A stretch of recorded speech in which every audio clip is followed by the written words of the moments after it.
Ang Nueva Ecija ay isang lalawigan na matatagpuan sa gitnang Luzon. Ito ay dating tinatawag na Pinagpanaan.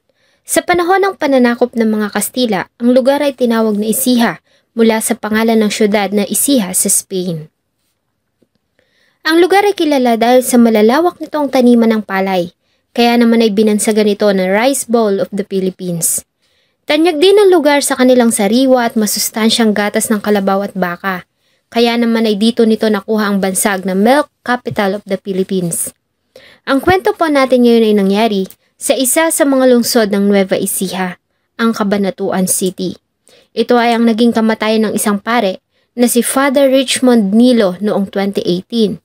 Bakit nga kaya pinaslang ang isang pare sa loob pa mismo ng simbahan bago pa man nito idaos ang misa?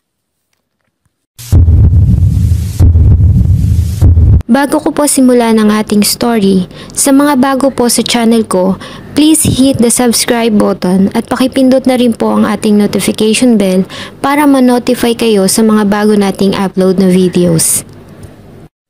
Si Father Richmond Nilo ay inilarawan ng kanyang mga kapwa-pare at mga nakasama sa kanyang paglalakbay, sa kanyang bokasyon bilang isang masipag at dedicated na pari.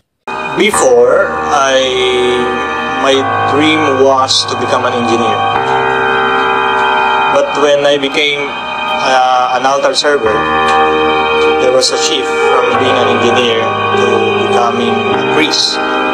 Siya din ay nakilala bilang isang mahusay na direktor ng Christian Formation Program at Financial Administrator ng Diocese of Cabanatuan, kung saan ay tumutulong siya sa mga kapwa-pari na nagretiro para makasurvive sa kanilang retirement. Naging Vice President ng Administration ng Finance hanggang sa maging Presidente ng College of the Immaculate Conception sa Cabanatuan City. Bago siya madistino bilang Parish Priest sa St. Vicente Ferrer, Parish sa bayan ng Saragossa. Mas nakilala pa si Father Nilo dahil sa pagiging lantaran at buong tapang nitong pagtatanggol sa simbahang Katoliko. Noong June 10, 2018, isang buwan bago niya ipagdiwang ang ika-17 taon niya sa pagpapare, ay binaril siya sa loob ng chapel ng Nuestra Señora de las Nieves sa Barangay Mayamot sa Saragossa, Nueva Ecija. Ayon sa mga nakasaksi, ay naghahanda na si Father Nilo para sa pagdaraos ng misa ng gabing iyon, nang bigla na lamang umalingaw-ngaw ang sunod-sunod na putok ng baril, at doon nila nakita ang nakahandusay sa sahig na duguan na si Father Nilo. Si Father Nilo ay nagtamo ng 7 tama ng baril na siyang naging dahilan ng kanyang agad na kamatayan. Sa ginawang imbestigasyon ng mga imbestigador ay napag-alaman nila na ang bala ay nanggaling sa gilid ng bintana ng chapel kung nasaan si Father Nilo naghahanda para sa kanyang gaganaping misa. Wala ding nakapansin sa 70 mga tao na nasa simbahan nang mangyari ang pamamaril dahil lahat sila ay nagulat at nagpanik sa sunod-sunod na putok, maliban sa isang sakristan. Ayon kasi dito, ay nakita niya ang lalaki na bumaril kay Father Nilo. Ang sakristan ay nakatayo ilang hakbang lamang mula sa biktima. Agad na inilarawan ng sakristan ang itsura ng lalaki, ayon sa kanyang pagkakatanda, at ang nasabing paglalarawan ay agad na ginawa ng mga imbestigador ng isang computerized na composite sketch. Gamit ang nasabing sketch, ay naaresto nila ang isang 27 years old na lalaki na nagngangalang Adel Milan na residente ng San Isidro sa Karatig Bayan noong June 14, 2018. Sa statement na inilabas ng Central Luzon Police Regional Office kinabukasan June 15, ay sinabi nila na si Milan ay miyembro naman ng isang gun for hire na grupo at ito din ay dating tukhang surrendery. Kaya naman ay sinampahan nila ito ng kasong pagpatay sa Cabanatuan Prosecutor's Office.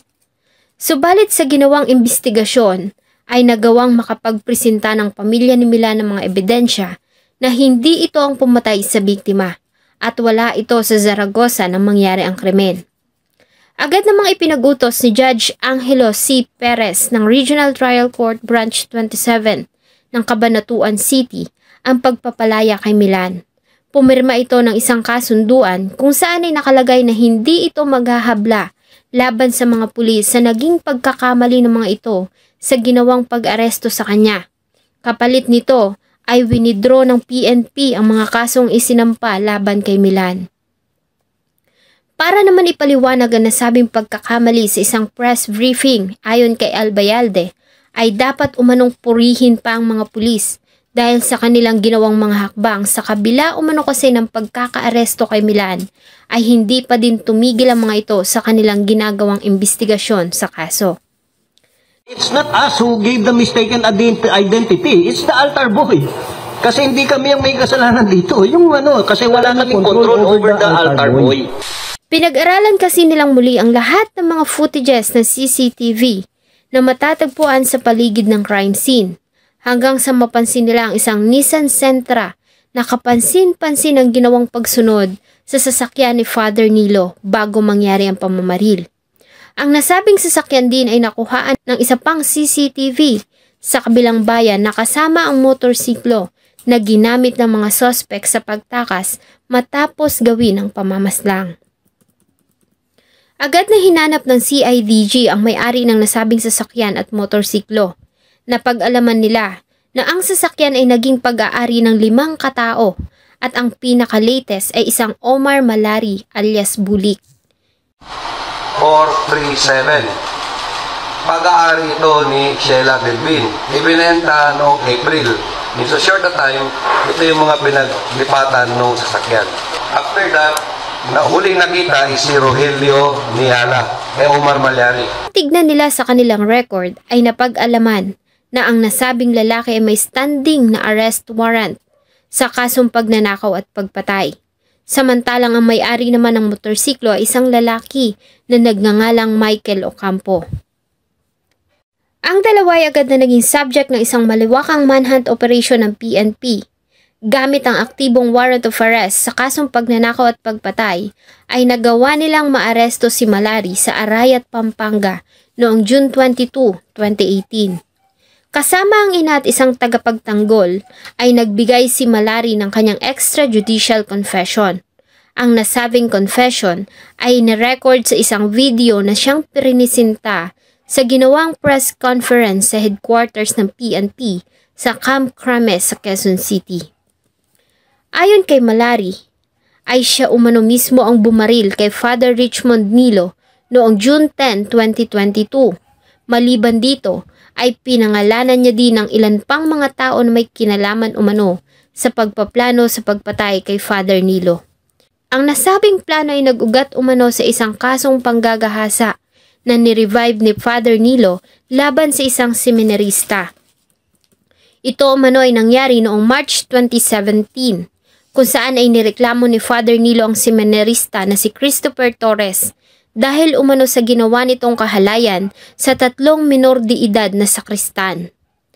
Ayon sa report, ay gusto ng mga biktima na iatras ang demanda, ngunit hindi umano pumayag si Father Nilo.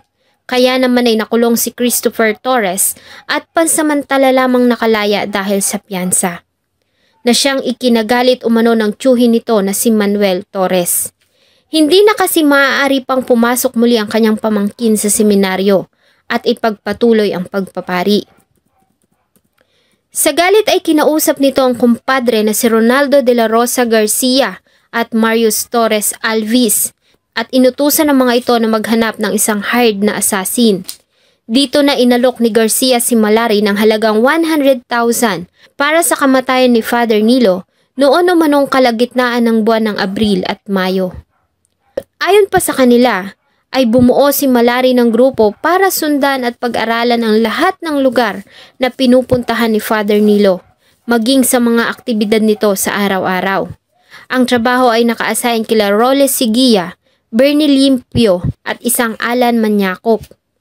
Noong June 10, 2018, ay si Manyakop din ang nagmamaneho ng motorsiklo kasama si Malari nang gawin nilang pamamaslang. Ayon din sa kanila, ang Nissan Sentra ay kanila nang binaklas-baklas at saka sinunog.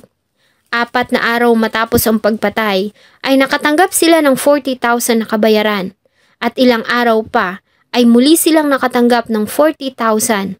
Ang natitirang 20,000 na balanse ay hindi na nila nakuha dahil sa naaresto na si Malari. Si Garcia at Alvis ay parehong sumuko sa kapulisan at nagbigay ng kanilang salaysay sa kanilang naging partisipasyon sa krimen. Samantalang ang naaresto naman at sinasabing mastermind na si Manuel Torres ay nanatiling tikom ang bibig at tinanggi nito na kilala niya si Malari at wala umano siyang kinalaman sa pagkamatay ni Father Nilo. Dahil sa nakalap na impormasyon, ebidensya at mga salaysay ng mga nahuling suspect, ay agad na silang sinampahan ng kasong pagpatay, habang ang mga natitirang at large naman ay nilabasan na ng warrant of arrest at naging subject sa isang malawakang manhunt ng kapulisan. Noong October 5, 2018, sa ginawang buy-bust operation ng mga pulis sa Carino, ay naaresto ang isa pang suspect, ang 36 years old na si Bernie Mangolobnan Limpio. Ang mga suspect ay nahaharap na sa kasong pagpatay, samantalang ang ilan naman ay nananatiling mailap pa rin sa batas.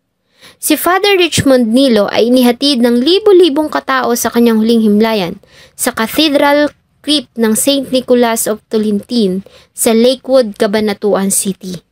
Lahat sila ay nananawagan ng hustisya sa sinapit ni Father Nilo. Tinuligsa naman ng Samahan ng Human Rights at ng CBCP ang nangyaring pagpatay kay Father Richmond Nilo. Kasi ikaw ang nagdesisyon na magiging pari ka for the rest of your life. Pero sabi niya, ang pagiging pari ay hindi maaaring nakaugat lang sa nararamdaman. Ang pagiging pari ay dapat nakaugat sa desisyon.